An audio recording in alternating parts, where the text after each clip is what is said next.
All right, thank you. Councilmember Boomgarden would normally be up, but he was called away this evening for a work obligation. We'll move on to Councilmember Espandola. Well, after our city manager is talking about getting a chip in your animal, I think I'm going to be doing that for my doggie. Wow, what an incredible story to share. And anyhow, so many of these activities that I participated in the last several weeks, I share with our colleagues up here. So some of them may be redundant, but I'm just going to give you my perspective and the areas that, insights that I'm learning along the way. One of the things in the work as we do together is the homelessness, and that issue comes up all the time.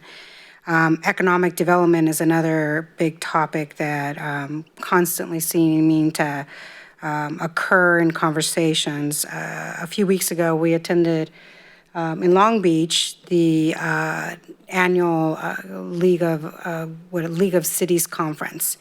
So I attended 2 workshops, mostly focusing on homelessness and economic development, and one of them was on manufacturing and planning, where cities give examples of what they do in their communities and the importance of manufacturing and pulling in local businesses and allowing the planning discussions to be done in open, transparent ways. The other most recent news, I'm sure many people have heard, and this I think is a great economic development engine in our communities. The Hard Rock Hotel Casino opened, and this was a great opportunity for many of us that attended. The interesting part, personally for me, I was invited to be in a conversation with the Enterprise Rancheria, the chairwoman, Glenda Nielsen, and her council with Lieutenant Governor Eleni, I can never say her last name, is Konolokis, and the president, Mark Bretha. The conversation was about the whole process, how long it took. It was over 17 years, how this development was over $470 million. And the thing that is most impressive in all of it, pretty much the whole project is, but the jobs that are brought to this community. So it's about 1,300 jobs. 70% of them are from local areas, Yuba City.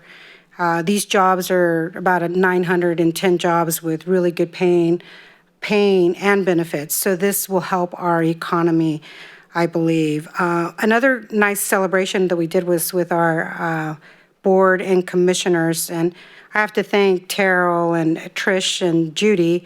They put together this really nice dinner for us, and it was an opportunity for us to come together with our commissioners and our board and have a kind of get to know each other, and it was really nice.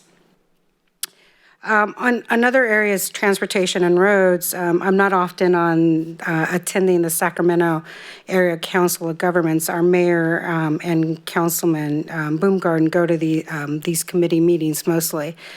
But when these opportunities do come up, I take up the offer to attend because I want to learn about how to become more aware about transportation, infrastructure, and networking regionally, because the roads travel from lots of directions, as we know with the Fifth Street Bridge and, former Mayor Barkhouse, that launching this 20 plus years ago to finally being built in a time frame. That what I learned the most out of this forum is that I heard a statement that really caught on, and the statement was that that we have inherited a legacy of transportation in our communities as elected officials. And so at many times people will question and ask, why is it this way? Why does that road go there? Or wouldn't it have made better sense to do it this way? And the answer is what I just quoted. The last part of it is quality of life and economic prosperity. I was invited to the Diwali celebration, which was through the Hindi temple. It was a neat celebration, a lot of good food, community. Then our sister city was here, so greeted them. That was fun. Many of us, as we all know, the Sikh Festival and Parade, a huge community event, and what a neat honor to be part of that. So we all received acknowledgments in this, and really for them to be here today and pray as we begin, prior to beginning our full council, says a lot about our community.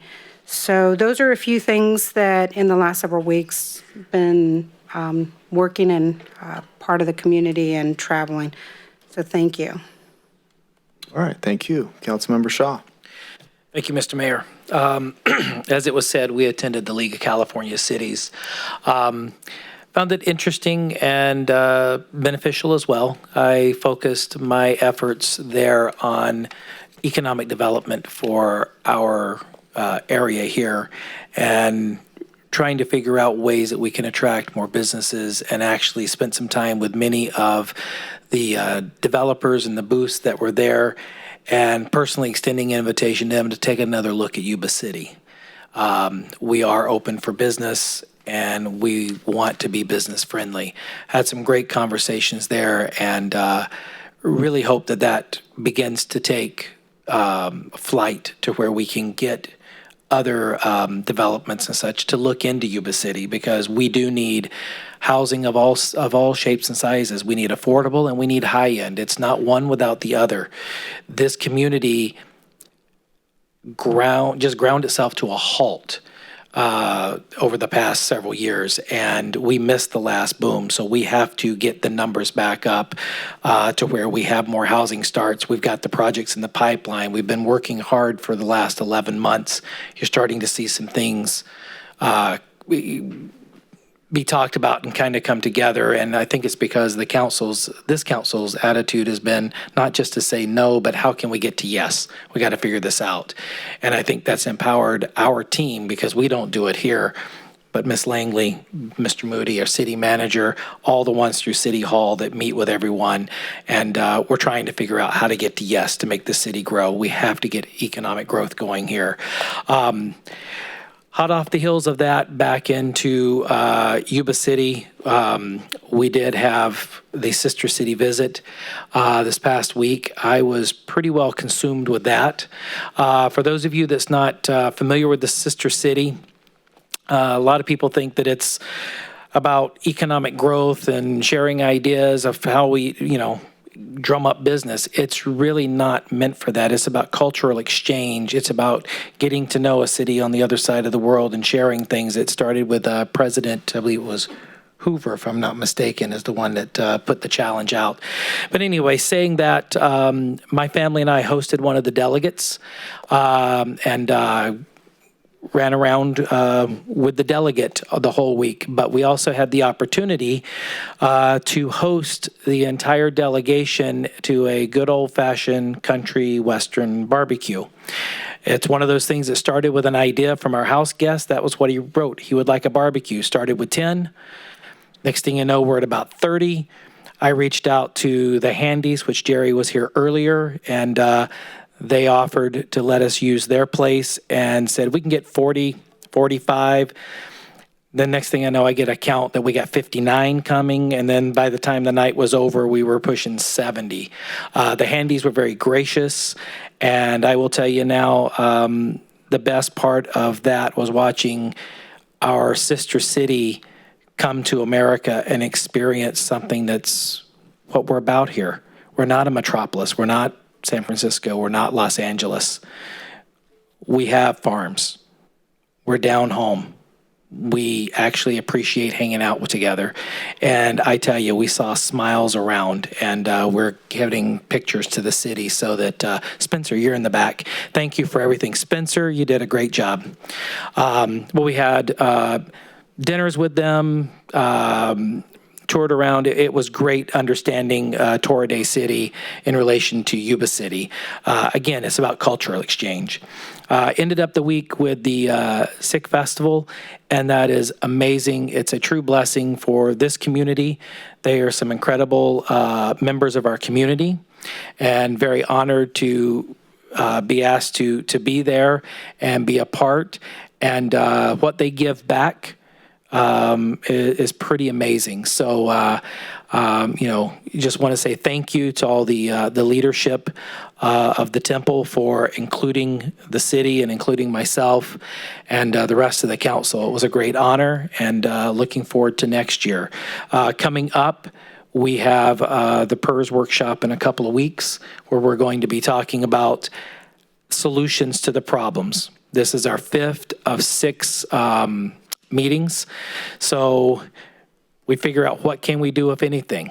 And so bring your ideas, and we'll figure out what we can do. So we've got to come up with something, because PERS is unsustainable where it's at, and we know that. So we've got to see what we can do. And other than that, I'm done, Mr. Mayor. All right, thank you. Okay, thank you, Mr. Mayor. We're going to probably do some repeating, but I had a pretty busy couple of weeks. I'm going to start off with meetings. I attended the Regional Housing Authority meeting, our Yuba City Transit Authority, and attended the Yuba City's Economic Development Commission. We have 2 brand new commissioners. Watched the swearing in with the mayor. Bounced into chamber events, attended the ambassadors meeting, had a few ribbon cuttings. We'll start with the Mercs. This is a very special one. I know the mayor and I were there. It's Phoenix Ridge. These folks moved here from Paradise. They lost everything, and they settled in our community, and they have a t-shirt print shop and sign shop, and they've been here for a year, and they're doing very well, and we're very happy that they picked our community, and business is doing very well for them. Attended Biologies this morning. Attended the 10-year milestone for Rolling Stone Pizza. He's been in business for 10 years, so we had a little celebration for him. Business After Hours was hosted by Latip of Yuba City. It was at the Tea Garden House. And then the Business Connections Breakfast was hosted by Adventist Health with guest speaker Rick Rawson. For city events and community, we'll start with the city. I attended the Youth Commission's Harvest Festival, a lot of Halloween stuff. The Yuba City Police Department's Trick or Treat Open House. The Senior Center's Waffle Wednesday. Anybody wants waffles? The last Wednesday of the month. Senior Center is wonderful. We're getting bigger and badder every month. And as was said before, we had the Yuba City Appreciation Dinner for the boards and commissions. The Sister City 30-year anniversary. The welcome ceremony, the mayor's reception and welcome dinner and closing ceremony. Of course, the Hard Rock Casino VIP grand opening. Our 40th year anniversary of the Sikh parade and ceremony. I had the honors of walking with the elders for the parade. It took us 2 hours to make it from the temple to Butte House, and then it took us 2 hours to walk the rest of the way around. It wasn't too bad, but that first mile and a half was pretty hard. Had a great time, a great honor walking with the elders. I was on the panel for Freed, and this was for the Yuba City Aging and Disability Conference. I was on the panel with James Gallagher, Supervisor Matt Connick, and Mike Leahy of Yuba County, trying to help the what we can do in our community for the aging and disability, bringing in thoughts. James is more or less the guest speaker. He's one that really had all the things going, because mainly a lot of the stuff comes from the state, and the counties and cities get the stuff from him, and what makes this possible for our community. Yesterday, the mayor and I, we went to a forum up in Orville, hosted by Assemblyman James Gallagher, discussing the impacts of the homeless on our North State. That was very informative. Met the mayor of San Diego. That guy can do many things. He was very impressive. I learned a lot of stuff from him. I attended a swearing-in ceremony for Karen Ramey. She's our new Yuba City postmaster. She is the 11th postmaster since 1942 for our Yuba City post office. So that was a great ceremony there. Attended the Sutter County Superintendent of Schools grand opening for their advanced culinary and manufacturing trailers. The superintendent schools have 2 beautiful trailers that they can transport to the cities, to the schools, state-of-the-art kitchen, and then welding, and the other as welding and machine shop type setup. They go to the schools. Went to the Back of the Badge fundraiser for Officer Gordon, and I understand he's doing much better these days. I volunteered for the Morris Foundation 10th Annual California Beer and Wine Festival. That was a beautiful day on Plume Street. Couldn't ask for a better day. I attended Yuba City Downtown Business Association's Party in Pink. That was fun. The Day of the Dead celebration, I'm just going to say it in the American instead of the Spanish because I was going to butcher it, did the annual event for the Yuba City Art Center in Marysville, and also for the Yuba City Mall for the Alliance for the Hispanic Advancement. And then in closing, well, not quite closing, I attended the Community Heroes Awards dinner out at Peachtree Country Club with the mayor and Councilman Boomgarden. And in closing, I did the volunteered for the United Way Spectacular River Run. I was kind of watching the course for Mr. Harlan there. So that's it for me. Had a busy couple of weeks. Thank you. All right, thank you. One of the many good things about being elected to serve our community is that you get to attend events representing our city. And I got to tell you, one thing that occurred to me, one of the things I appreciate is our diversity. We saw not only the spirit of our residents, we saw that earlier today with the volunteer folks that are here, but literally in the course of 1 month, we had Dia de los Muertos, which is from Mexico. We had a delegation from Japan visit. We got to enjoy them and their culture. We enjoyed the Sikh parade, and all of the culture was abound, along with our American of Halloween traditions. 4 major things in 1 month. And some of those, 2 of them at least, are unique to our area. And I think that's really special. And I'm proud about that. Backing up to the League of California Cities Conference, my role is to be a voting delegate. So in addition to the breakout sessions, I was responsible for attending a few meetings about the 2 resolutions this year. One was to allow ratepayer funding of undergrounding of utilities in areas of high fire danger. So there are certain restrictions in place now to where those that can only kick in with criteria of next to a say arterial roadway or other criteria that involves a lot of people. But there are a lot of areas that might not be as high as profile, but they're just as dangerous, in danger of being subject to wildfire. So that resolution, happened to be, the resolution was returned back to committee for their January meeting. However, due to the timing, it will not delay any action as far as the league is concerned because they're already working on the project.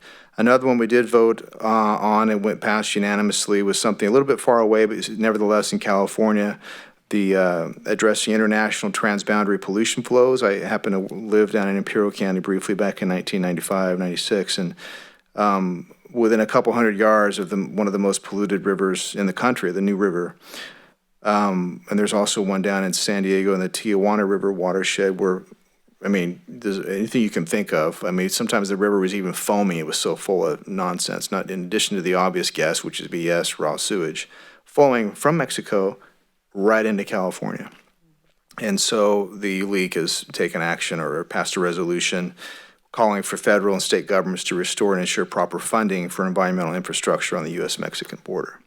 So that's basically what was my major role down there, voting on that and attending those meetings.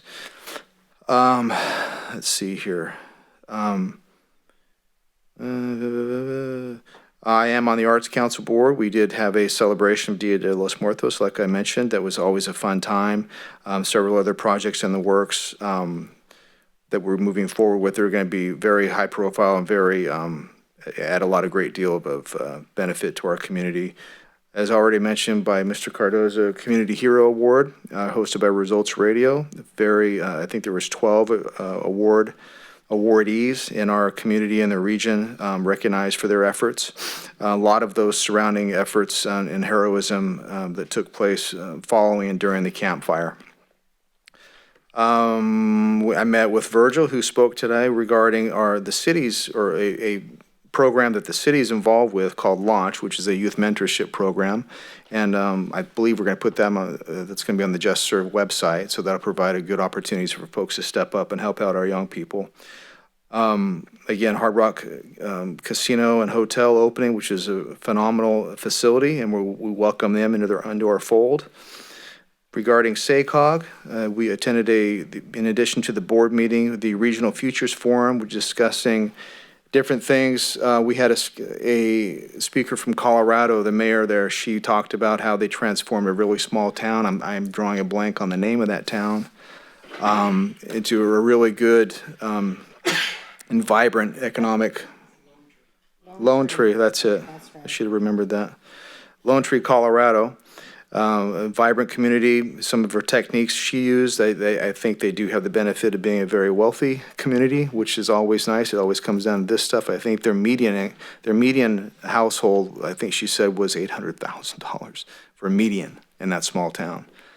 However, it was still interesting to hear her. I did speak, of course, SACOG revolves, there's a lot of focus on transportation. I spoke with a representative of those Lime scooters. You've seen those little things? You can pay for it with an app. They had an interest in talking further about perhaps bringing those to Yuba City, which is interesting. Let's see here. Also, during a SACOG board meeting, a lot of routine things, a lot of housekeeping things, but one of the major presentations we had was from the mayor of Paradise. She went through a lot of things that they talked about as far as disaster preparedness and fire protection, not only during and after the campfire, but what they did before, and some efforts that she put into place, not the least of which involved contraflow, which I have an interest in finding more about that because I tend to be against it. But she acknowledged that had they not done some of that pre-planning, more people, particularly up in the McGill area, would have died. And so, of course, that got my attention. And I have since directed our city manager to schedule a meeting between myself and him and our new OES director for Sutter County so we can begin some discussions and revamping and renewing and revitalizing our disaster preparedness plan for our community, not only for fire, but for flood situation. A lot of it would be evacuation, notification routes. And not only that, some consideration perhaps in place if they have a community near here and they need to evacuate. Maybe we don't, but something we can do ahead of time to facilitate their evacuation through here if they're going somewhere else. So it's smoother and primarily safer. As Vice Mayor Cardoza mentioned, attended the Homelessness Community Resource Forum hosted by Assemblyman Gallagher, Senator Nielsen, and Congressman LaMalfa up in Oroville yesterday. It was very informative, particularly some of my takeaways was from Mayor Falconer of San Diego. A couple of things he brought up were that he has 3 bridge shelters. Actually, there's a 4th that literally opened today. They call it bridge shelters. It's not under a bridge, but it's kind of a metaphor for bridging the gap between homelessness and being in a shelter. So they have those. It does come down to funding. They don't allow tents. They have another one would be storage centers. Folks who have personal property, they don't give them 3 days, 30 days to remove their property. They give them a matter of, I think it was 3 hours.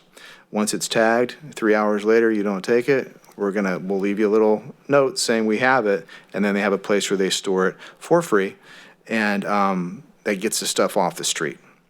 They also have safe parking lots where some folks, they're literally and unfortunately living in their vehicle, to include children, or RV, and they have parking lots where they can come and they can park and they're safe, and you can do this. And it's not a forever thing, but they have a way to, this is where you go. You can't just scatter about in every nook and cranny of our city. This is where you go if you're living in your car, and every one of those locations have services available to them for outreach to try to get them moved on out of the homelessness situation. So that is what I've chosen to speak about. I could go on. I'm sure we all could. We do a lot of things. It's an honor to serve and be a part of all those things. and represent all of you.